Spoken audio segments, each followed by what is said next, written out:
ตัดแบบใดเป็ดขาเปิดคางเครื่องเลยออกบ่พอแล้วน้อยหนึ่งเนาะคล้ายๆปัดเปรมบ่เอามาทางนี้บ่อ๋อโอเคคางนี่เอาประมาณไหนสันหรือเอาเข้าดำๆนิดนึงหรือว่าขาวๆไปเลยซื้อเขาเลยขาวๆเลยเนาะรายรับเนาะ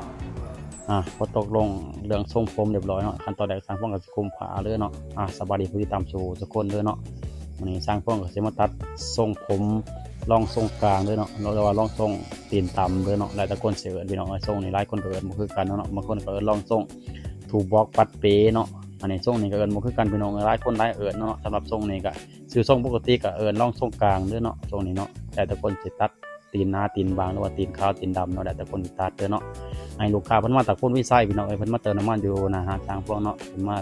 ได้โอกาสเพิ่นก็เลยมาตัดผมน้ำสางพวกน้ำสางพวกก็เลยจับเป็นนายแบบเลยเนาะอันนี้ขั้นตอนซอยผมพี่น้องก็บ่ยากเลยเนาะสำหรับขั้นตอนซอยผมเนาะ